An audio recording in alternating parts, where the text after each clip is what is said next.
Hello guys, welcome back to my channel, or welcome if you are new. I'm Jarisa. Today we're going to be working in the most procrastinated project that I've ever had. This is our back porch. It was a complete disaster, but we're gonna be taking off some carpet, removing some glue, doing some chopping, and we're also gonna be painting. So if you're interested on that, just keep on watching.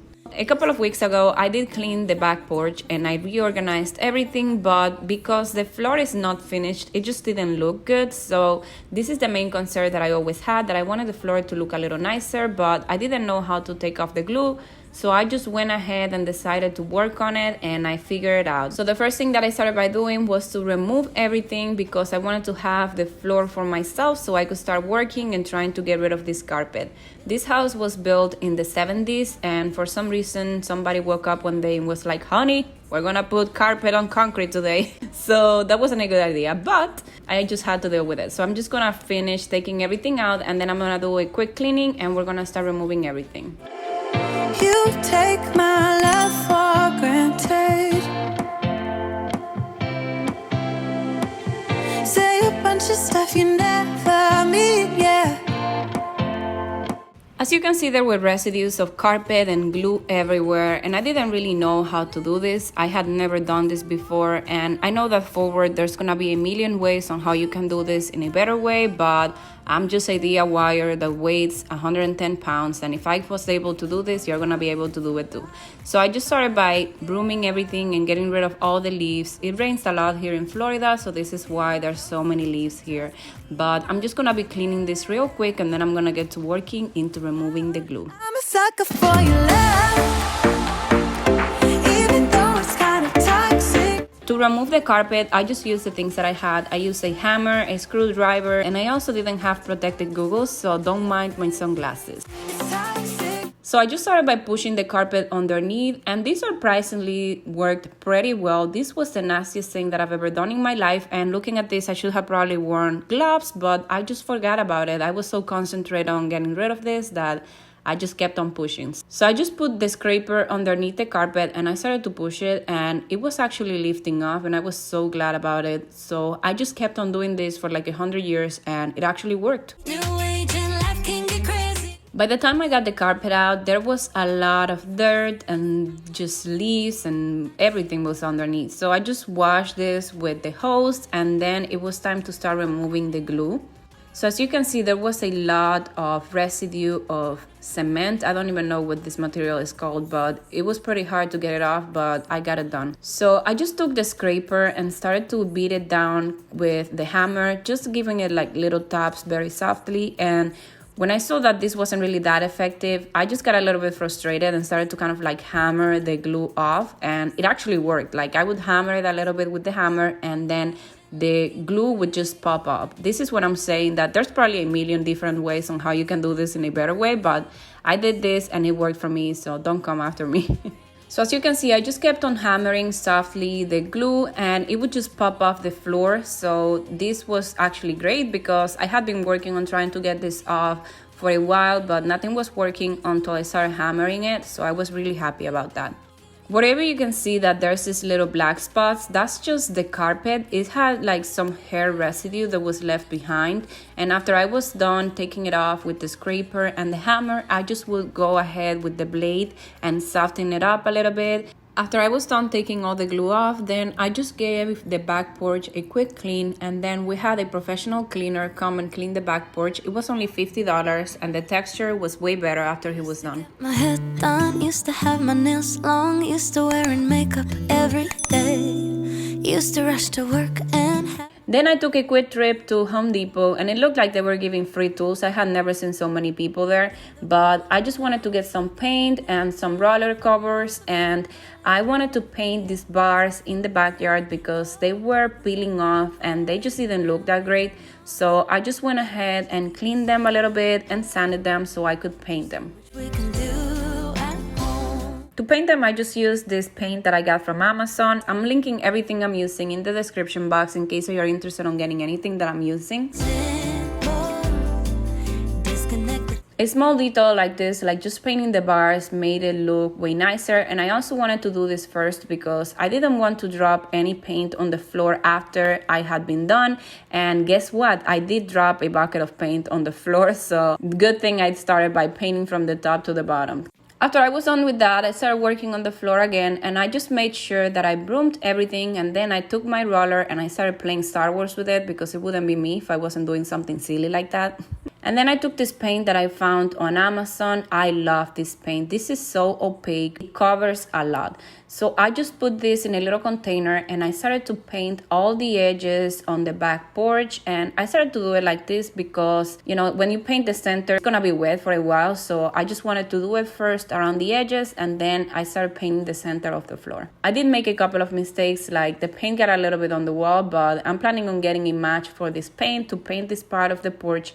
And I don't know if I'm gonna paint the whole house, probably, because I'm crazy like that. So I just painted all around the edge, and I just have to say it was so hot the day that I was doing this. Oh my god, I was sweating out there. Started as fun, now I randomly know you love rainy days and you still live at home. It's cool to see. So after I was done with the edge, then I just put all the paint in the bucket and I started to paint the floor. When I started painting the floor, it just made such a difference. Like, I felt instant gratification. This is when I could feel that there was a difference done, because everything else, it just still looked like a mess. But when I painted the floor and you could see the difference in the color, that made me so happy. It didn't really take me that long to paint the whole floor, maybe like half an hour. And then I let it dry for like 2 hours and I gave it a second coat. For this part of the project, I used a can and a half of paint, and the paint that I got is from Amazon and it's listed in the description box. I also wanted to mention that for this, you're gonna need a roller cover that is for high density or something that is for rough surfaces, because you need something that will absorb a lot of paint so it can cover within the cracks and all of that. No, we've never met and things like this never. The first coat covered a lot, but I decided to give it the second coat because in that way I was gonna make sure that it was gonna be 100% perfect and you wouldn't see through or anything like that. You take my love for granted. Say a bunch of stuff you never mean, yeah. Now is the fun part, and we're gonna be using these stencils. Thank you to Stencils Lab for collaborating with me in this part of the video. They were kind enough to send me these stencils, and I'm gonna be showing you how to use them today. So first you need to position them wherever you are going to paint, and the size that I got was the 18 inches. It's listed in the description box, and there's also a discount code Jarisa in case you want to save some money. I decided to go for a large size because I wanted to be done with this quicker. They have even bigger sizes than this, so keep that in mind. I'm going to show you what it looks like with this brush, but it's better if you do it with a roller, and I'm going to use this floor paint that I got from Home Depot. This floor paint is really good. It's very opaque. I decided to go with floor paint because this is a high traction area and it rains a lot here, so I don't want it to get messed up. So when I did it with this one, it was not as opaque as I wanted it, and I did have to fix a couple of little spots, but I'm going to show you now the best way to do it. So you're going to take one of these little roller covers. This one is for semi-smooth surfaces, and the trick on this is to make it wet but almost dry, you just want it to be damp, and then you're going to roll it on top of your stencil. You don't want it to be too wet, because if it's too wet then it's going to leak underneath. So you just want to roll it on top of the stencil. Maybe you need to do it once or twice, and that would be enough. And then after you're done, you're just going to lift your stencil very carefully and you're going to have your design. It took me 2 tries to get it right, I'm going to be honest with you, but the trick is on not making your brush too wet, because if you make it too wet, that's when it leaks underneath. But if you try it and you still make some mistakes, you can use a small brush and fix it like this. I'm going to be showing you later how you can do it.